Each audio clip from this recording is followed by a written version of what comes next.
and welcome to TiVi Tuan-san News at 6. My name is Nguyen. In today's news, over 500 drug addicts escaped from a rehabilitation centre in southern Vietnam, with a majority of them still at large. The future of thousands of asylum seekers in France grows further into uncertainty as authorities prepare to empty and destroy the Calais camp. And a surfer is bitten by a shark in the New South Wales north coast, just one day after locals protested against shark nets. To today's top news.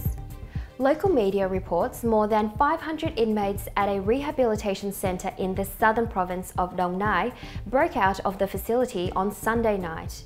The breakout occurred at about 11 p.m. local time when a group of newly admitted drug addicts allegedly provoked their fellow patients into vandalising the centre.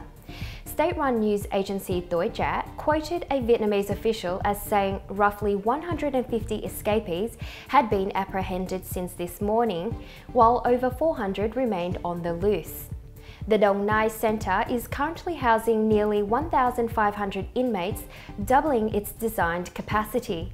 Several large escapes have been reported across Vietnam in recent years, following a government order to increase the period of mandatory rehab treatment from 1 to 2 years. In other world news, French authorities have begun evicting thousands of asylum seekers out of the Calais camp known as the Jungle, that has served as a launchpad for attempts to sneak into Britain. The major 3-day operation is planned to clear the site of its estimated 6,000 to 8,000 occupants. The closure of the camp is aimed at relieving tensions in the Calais area, where clashes between police and migrants trying to climb onto trucks heading to Britain are an almost nightly occurrence. Residents will be relocated to temporary shelters across France while their asylum requests are considered. 26 Asian sailors have been freed after being held hostage by Somali pirates for more than 4 years.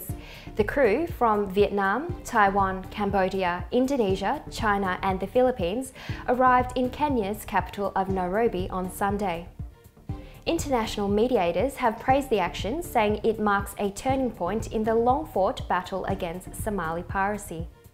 The sailors were seized when their Taiwan-owned fishing vessels was hijacked by Somali pirates close to the Seychelles in March 2012. Piracy off Somalia's coast has subsided in the past 3 years, mainly due to shipping firms hiring private security and the presence of international warships. Meanwhile, Kurdish fighters say they've taken the town of Peshmerga near Mosul from Islamic State as coalition forces continue their offensive against the jihadists' last stronghold in Iraq. The battle to take Mosul by Iraqi and Kurdish forces, backed by a US-led coalition, is expected to become the biggest battle in the country since the US-led invasion in 2003. The capture of Peshmerga, if confirmed, would mark the removal of one more obstacle on the road to the northern city. Kurdish Peshmerga forces have also claimed to have killed dozens of Islamic State militants, cordoned off 8 villages, and blocked the ability of Islamic State to deploy reinforcements to the city. The Vietnamese woman who appeared in an iconic 1972 photo as a naked 9-year-old girl running from a napalm attack during the Vietnam War has spoken out after Facebook temporarily banned the image last month. 53-year-old Phan Thị Kim Phúc told American news network CTV Kitchener that she was saddened by the people who just looked at their nudity rather than focus on the powerful message the photo conveyed.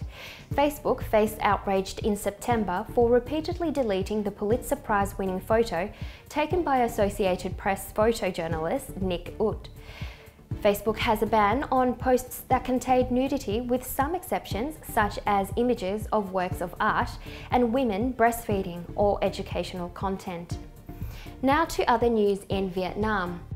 3 Chinese warships, along with hundreds of military personnel, have arrived in central Vietnam to promote military ties between the two sides.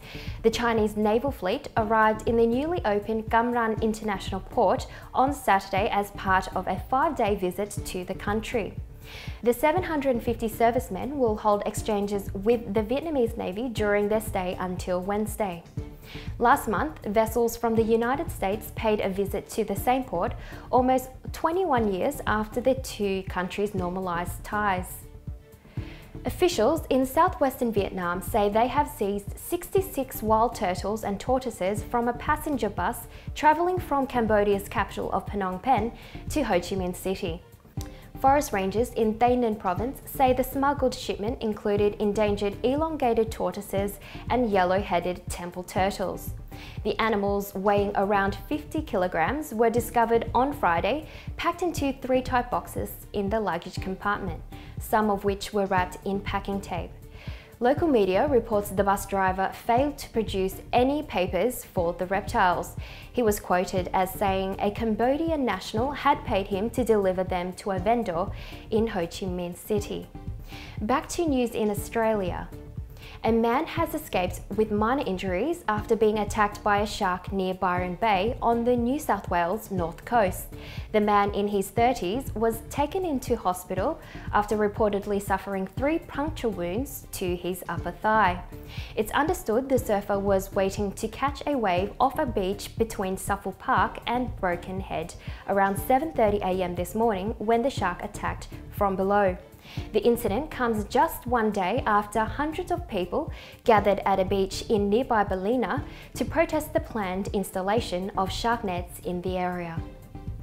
The Federal Treasurer Scott Morrison has pushed for states and territories to remove unnecessary land planning regulations to increase the supply of housing. In an economic speech to the Urban Development Institute of Australia, Mr. Morrison addressed the issue of booming house prices in Australia, conceding that the house market was becoming increasingly unaffordable. Mr. Morrison foreshadowed discussions with state treasurers at a meeting in December. He has flagged more incentives for state governments to reform planning laws and release more land. That's all from TiVi Tuan-san News at 6. I'm Nguyen. Thank you so much for your company.